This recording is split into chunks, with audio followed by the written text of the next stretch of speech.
안녕하세요. 네, 2024년 국가직 9급 기계설계 기출 해설 강의 시작하도록 하겠습니다. 지난주 토요일이었죠. 토요일에 시행되었고요. 문제는 그렇게 굉장히 특별할 사항은 없었고 굉장히 좀 평이했다라고 저는 판단이 되고요.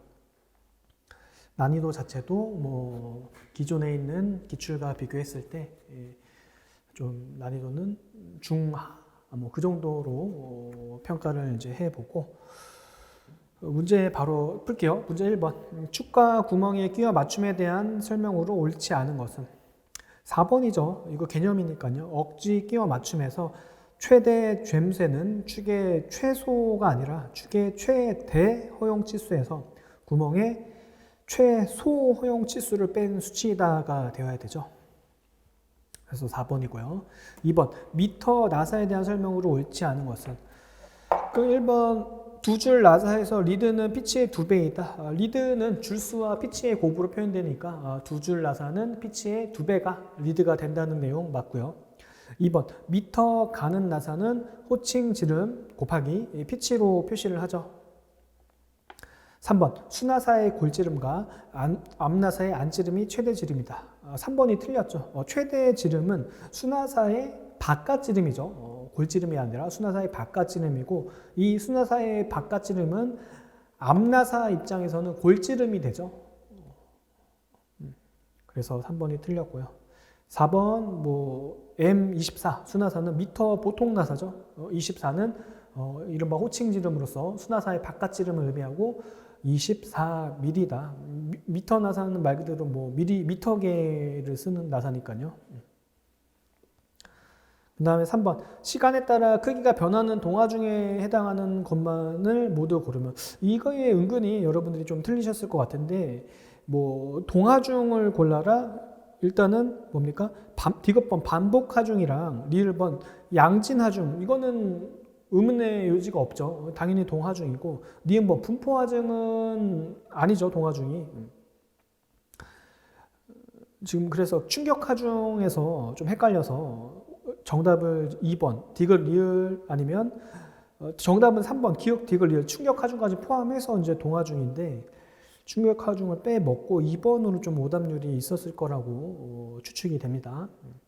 동하중 부분 여러분 기본 수업 보시면은 분명히 충격하중도 동하중으로 분류를 하고 있으니까 한번 확인해 보시고요. 4번 축의 비틀림 각이죠. 비틀림 각이 같고 지금 동일한 비틀림 모멘트가 작용하고 재료가 동일할 때 길이를 비교해 봐라 라는 문제니까 비틀림 각 세타 이퀄 그래서 이 극단면 2차 모멘트가 이렇게 되는 거죠. 그래서 비틀림 모멘트가 같고 동일하다라고 했으니까요. 결국은 세타 이퀄 D 4승분의 L의 관계죠. 여기 대문자 썼으니까 저도 대문자로. 그래서 이 관계를 이용해서 지름이 2배죠. 지름만 2배가 됐을 때 길이는 16배가 돼서 즉 길이 L'은 16 L이 되겠죠. 4번 있죠. 4번에. 그 다음에 5번 두 축의 중심선이 일직선상에 있지 않은 경우 사용할 수 있는 커플링만을 모두 고르면 올던 커플링이랑 유니버셜 커플링이죠. 기역번, 디귿번, 원통 커플링이랑 플랜지 커플링은 아니죠. 이것도 설명드릴 내용이 없고요. 6번 사각 나사를 조일 때 이거 나사를 죄기 위한 힘 그 역학을 한번 풀어봐라 라는 거고 즉 회전력과 축하중 Q와의 관계일 때 경사면을 하나 이렇게 그려서 리드각 알파가 되겠죠. 회전력을 나사를 축하중 Q를 축하중 Q가 있고요. 어떤 미소 요소 나사 원통에 미소 요소를 가정을 한 다음에 축하중 Q를 받을 때 이제 회전력 P를 가해서 즉 나사를 돌려서 쬐서 나사 면을 따라 타고 올라가서 쪼인다 라는 개념이죠.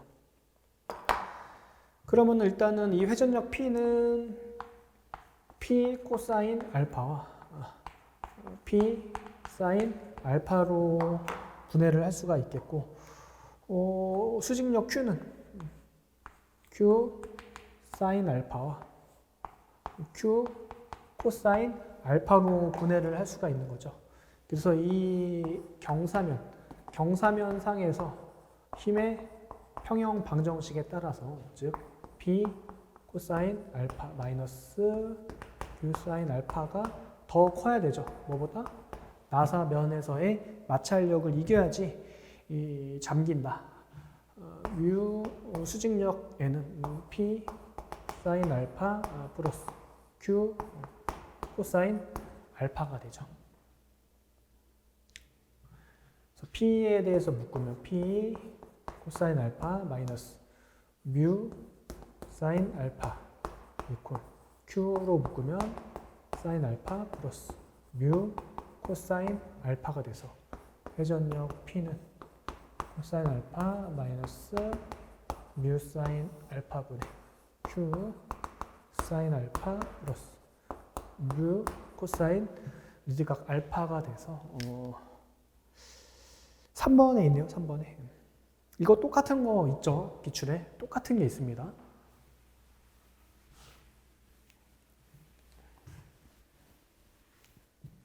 그 다음에 7번이 신유형이죠. 편의된 경우, 이제 T형 필릿 용접에서 지금 편심이죠. 지금 하중이 앵글의 도심 G로부터 편의되어 부재 인장하중 P가 작용할 때 용접 길이의 비를 물었습니다. 용접 길이는 모멘트 평형을 통해서 푼다라고 했습니다. 그림이 없네요, 여러분. 그림이 없는데 여기다 그림이 없으니까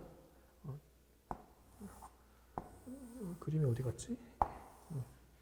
이렇게 있고 용접부가 위에가 이런 식으로 있고 아래가 좀 짧죠. 이런 식으로. 그래서 이만큼의 길이가 L1이고 이만큼의 길이가 L2가 있고요.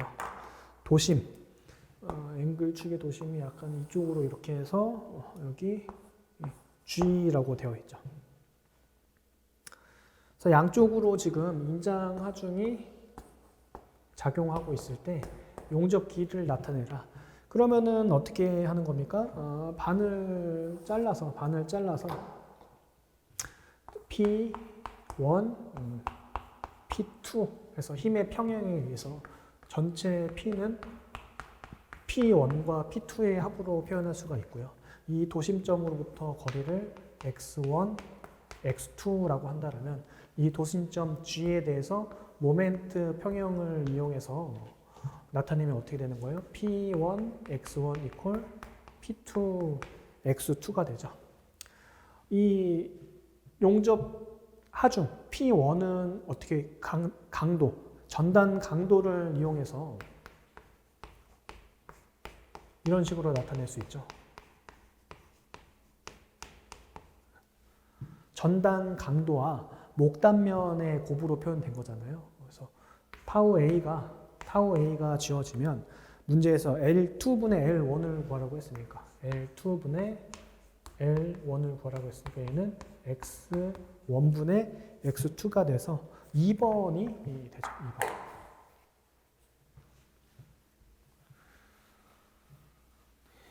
이것도 뭐 저는 이론 때 다 했었던 내용입니다. 다 했었던 내용이고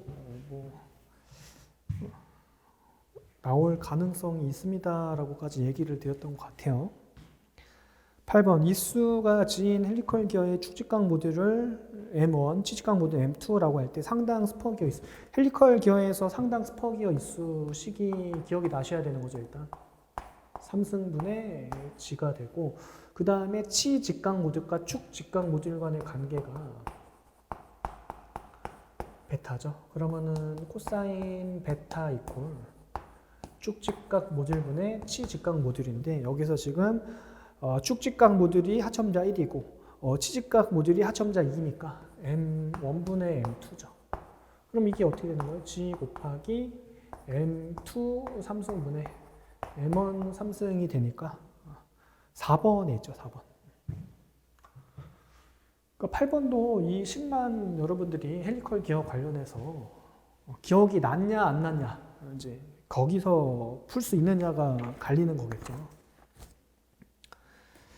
자, 9번. 한쪽 덮개판 한 줄 맞대기 이음과 양쪽 덮개판 두 줄 맞대기 이음에서 줄수도 다르고 지금 단면의 수도 복단면이고 단일 전단면이고 차이가 있죠.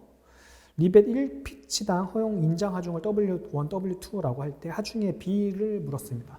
리벳의 전단이죠. W1분의 가로 안에 지금 문제 가로 안에 리벳의 전단만을 고려한다라고 했으니까 리벳의 전단만 고려하면 지금 하첨자 원이 다시 상황이 한쪽 덮개판이니까 단일 전단면이고 한 줄이라고 했기 때문에 전단 강도 곱하기 전단면 개수 1이 되는 것이고요. 지금 두 번째 경우 같은 경우는 전단 강도 곱하기 지금 1부터 2까지 FK 여기가 항상 중요하다고 리베딩 할 때 누누이 강조를 드렸죠. 근데 지금 양쪽 덮개판이니까 복 전단면일 때 전단면 개수 FS는 1.8을 쓴다라고 했고요. 두 줄이기 때문에 지금 이 부분이 어떻게 되는 거예요? 1.8 곱하기 2가 돼서 3.6이 되는 거죠. 그래서 결과적으로 지금 당연히 뭐 재료는 다 같을 것이고 약분될 것이고 이것 지금 다 같으니까 결국은 전단면 개수의 비가 돼서 3.6을 골라라 하는 문제.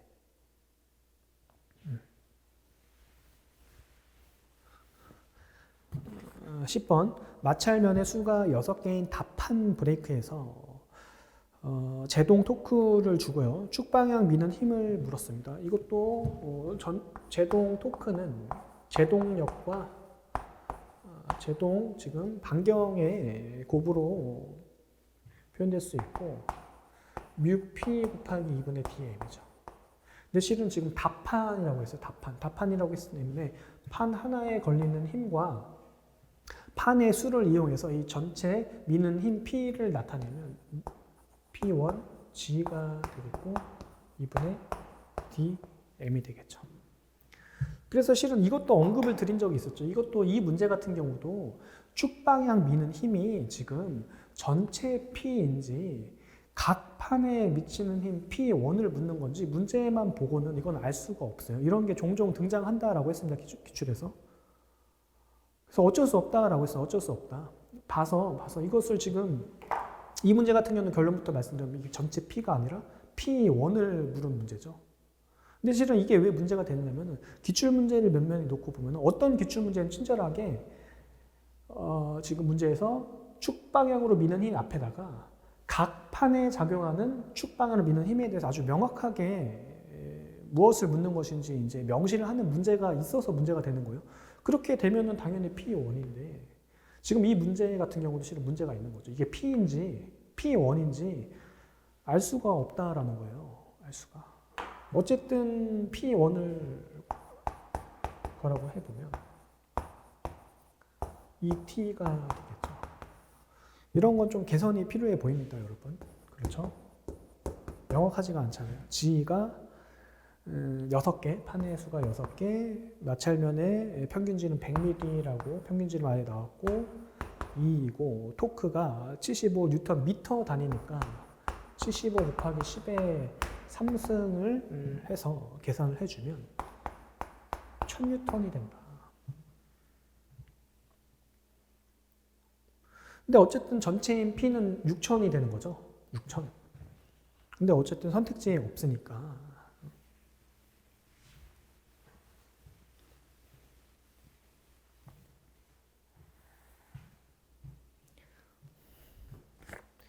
그 다음에 11번. 그림과 같이 90kN의 하중 P를 받는 피벗 베어링의 안찌름이 D1, 바깥찌름 D2.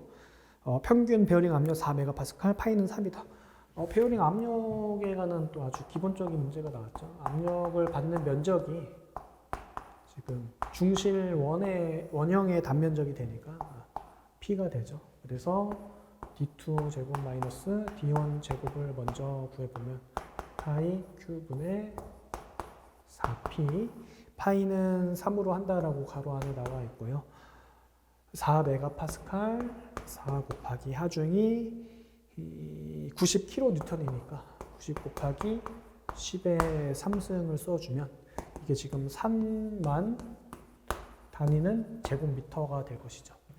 T1 안찌름이 100mm라고 했으니까요. 이게 만이 되는 거죠. 그럼 만 플러스 3만은 4만이니까 따라서 D2는 200mm가 된다. 2번에 있죠. 2번에. 그 다음에 12번. 뭐 출력과 토크를 주고 RPM, 즉 회전수를 물었습니다. 그럼 동력은 토크와 회전 각속도의 곱이고 60분의 2파이 n이 되는 거죠. 그래서 회전수를 물었으니까요. 2파이분의 60 t분의 h죠. 파이는 또 3으로 한다라고 해서 앞에 10으로 약분이 될 것이고 토크가 50kg 미터이고 30마력으로 나왔죠, 여러분. 30마력. 30. 여러분 1마력의 정의 자체가 물론 약 75 kg per 미터 per sec 이렇게 되죠. 그럼 kg 퍼스로 맞춰주기 위해서는 75를 곱해 주어야겠죠.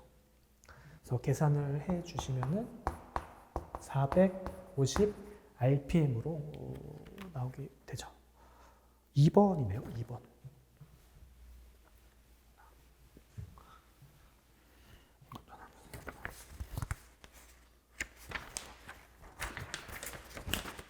그 다음에 13번. 이것도 뭐 가끔씩 이제 치공구 설계에서 아주 가끔씩 나오긴 하는데, 자, 이것도 상식적으로 좀 풀면은 풀리는 거거든요. 이걸 공부를 안 했다라고 해도 클램프가 뭔지, 치공구가 뭔지 정도는 아시잖아요, 우리. 그래서 1번 보시면 클램핑 기구는 조작이 간단하고 급속 클램핑 형식을 택한다. 이것도 맞고요. 맞는 내용이고 2번 클램프의 고정력은 위치 결정구나 지지구에 직접 가하여 공작물을 견고히 고정한다. 이것도 맞고요. 3번 공작물의 손상, 변형, 뒤틀림 방지를 위해서 여러 개의 작은 힘으로 분산하여 고정한다. 이것도 뭐 틀릴 내용이 없고 4번인데 지금 절상력은 클램프가 위치한 방향으로 작용하도록 하고 여러분 이거 절상력이라는 건 뭐 예를 들어 밀링 커터 같은 것을 이용해서 어떤 판을 자른다. 그러면은 그 판이 여러분 밀링 커터의 힘이 굉장히 세겠죠. 윙 돌아가는 거 있잖아요. 근데 그게 톱날에 걸리면은 이게 판을 고정을 안 하면 판이 뭐 위로 막 튀고 옆으로 움직이고 난리가 나겠죠. 그 클램프를 이용해서 고정을 한다라는 건데 절상력 즉 밀링 커터가 돌았을 때의 그 절상력 톱날이 작용하는 어떤 힘의 방향이 클램프가 위치한 방향으로 작용하도록 하면은 당연히 클램프가 그 판때기를 잡고 있는, 고정하고 있는 역할을 하고 있는데 그 고정력을 오히려 상쇄시키는 역효과가 나겠죠. 그래서 클램프가 위치한 방향으로는 해서는 안 된다. 클램프가 절상력은. 즉 고정력과는 겹치지 않게 해라 라는 내용이고요. 그래서 4번.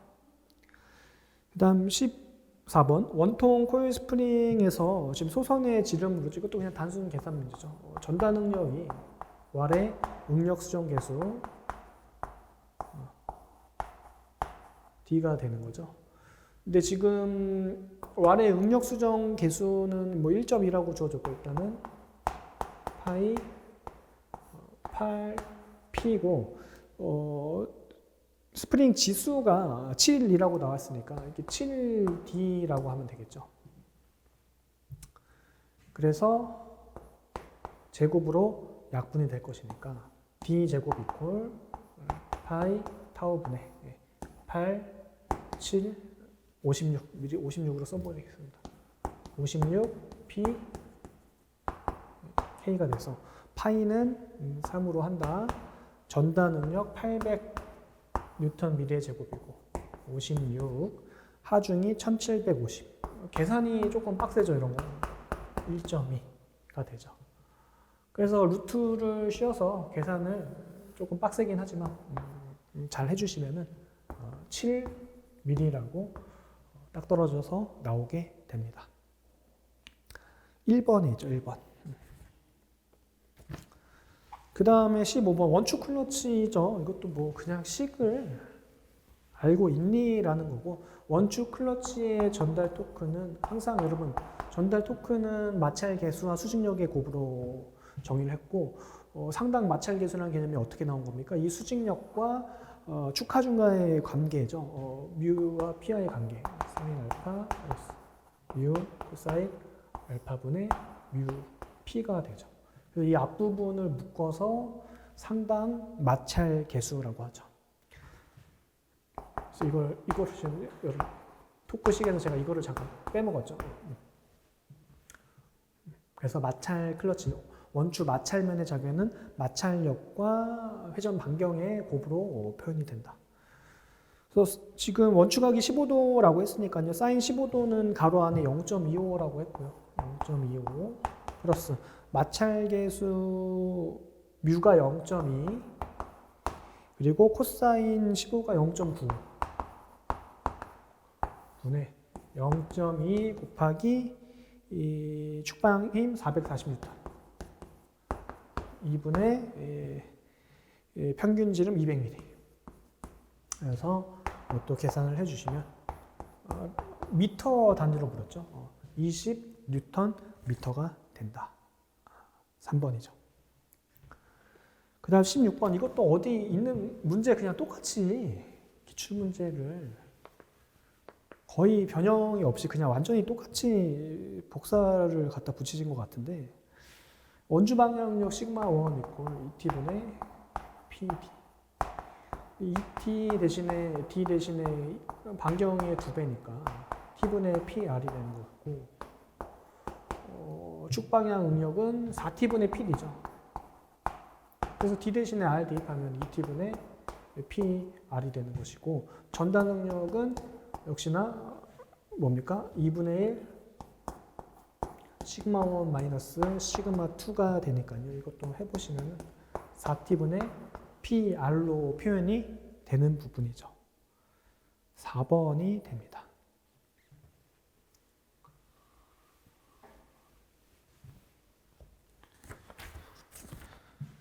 그 다음에 17번. 토션 바죠. 현가 장치로 이용되는 토션 바 스프링에서 비틀림 스트링 상수는 세타는 토크를 죄송합니다. 비틀림 스프링 상수를 물었습니다. 토크를 비틀림과 세타로 나눠주는 값이 되는 거죠. 그래서 T가 되니까 L분의 G IP 대신에 32분의 파이 D 3승이 아니라 4승이죠. 4승. 굉장히 좀 당황스럽죠. 이렇게 나오면. 3번입니다. 3번. 그 다음 18번.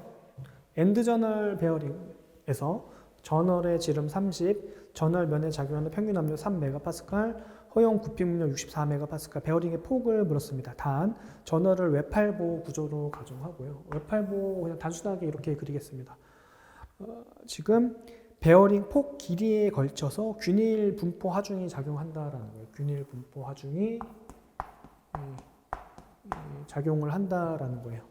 그리고 이 면, 이게 지금 제가 그냥 일직선으로 그린 건데, 지금 단면에 작용하는 평균 압력 Q가 3MPa이다. 그러면은 지금 허용 굽힘 응력 시그마 A가 64MPa이다라고 주어져 있으니까 결국은 굽힘 강도에 의한 설계식을 써야겠다라는 거죠. 그럼 굽힘 강도 어떻게 되는 거예요? 시그마 B는 모멘트 맥시멈을 단면 계수로 나눠준 값이 되고, ID 3승분의 32M이 되는 건데, 이 모멘트 맥시멈을 어떻게 구할 것이냐. 이게 지금 분포 하중을, 이 분포 하중을 실은 이런 지금 외팔보에 있어서 지금 이 중앙에 작용하는 어떤 집중 하중 P로 바꿔주는 작업이 필요한 거죠.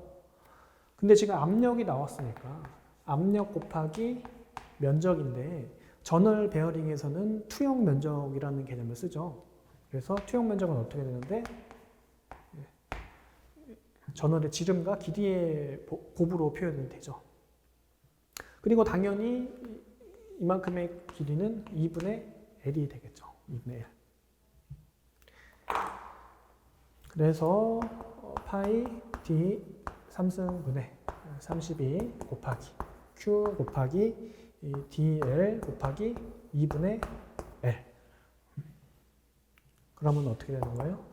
파이 D 제곱분의 16 Q L의 제곱이 되죠. 따라서 지금 이 식으로부터 L의 제곱은 16Q분의 파이 D 제곱 시그마 B가 있으니까 루트를 씌워주면 구하라고 하는 저널의 길이가 나오겠죠. 16 곱하기 허용 압력 3MPa 파이는 3으로 한다. 저널의 지름 30mm 그리고 부피 능력 64. 그래서 계산을 해보면 60mm로 나오죠. 4번에 있네요. 4번에.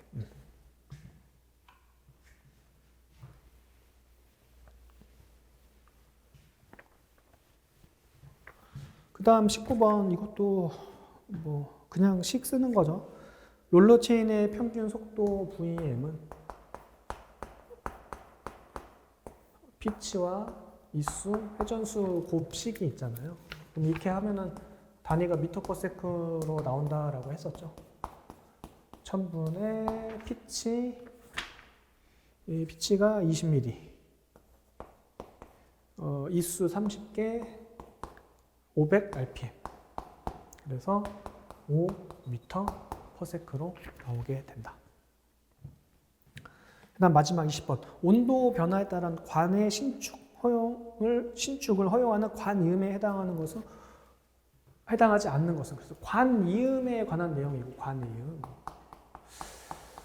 실은 이런 관이음 같은 이런 내용도 기계 설계라기보다는 좀 기계 일반에 좀 가까운 내용이긴 하죠. 지금 이거는 지금 기계 설계잖아요, 분명 그쵸? 설계인데 이런 게 나오는데 전통적으로 뭐 기계 일반이랑 기계 설계랑 거의 뭐 경계 구분 없이 출제가 되고 있는 거는 이제 우리는 이미 받아들이고 했죠. 받아들이고 했기 때문에 기계 일반에서도 기계 설계가 나오고 기계 설계에서도 기계 일반이 나오고 이제 경계가 모호하기 때문에 그러려니 하고 이제 보시면 되고 일단 키워드는 신축을 허용하는 이죠. 신축을.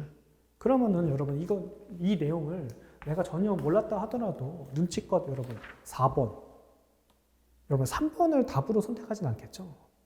여러분 신축형 밴드인데 이미 또 다 신축을 허용하는 관이음에 지금 신축형 밴드를 선택하시는 분은 없을 거고 고무 여러분 고무는 그냥 고무 자체로 신축을 허용하는 거잖아요. 4번 미끄럼 지금 1번이랑 2번 중에서 여러분 틀렸어도 이거는 2번 아니면 1번 중에서 여러분 선택을 하셔야 되고 결국은 이제 신축을 허용하는 관이음이 2번, 3번, 4번이고 유니언이 뭔지는 한 번쯤은 들어보셨죠? 이것도 기계 일반에서 공부하셨을 것 같은데 그 유니언 너트라는 약간 중간에 어떤 특별한 너트가 있어요. 그 너트를 이용해서 결국은 어떤 파이프, 관의 이음인데 이 파이프 이음에 탈착을 용이하게 하는 그런 관이음이다. 그래서 관이음을 이제 분류하는 방식에 뭐 여러 가지가 있는데 지금 신축을 허용하는 관이음과 유니온 이음 같은 경우는 이제 탈착이 허용되느냐? 탈착 파이프 이음으로 분류하기 때문에 신축을 허용하는 관이음에 해당하지 않는 것은 1번 유니온 이음이 된다. 네, 그래서 다 풀었죠.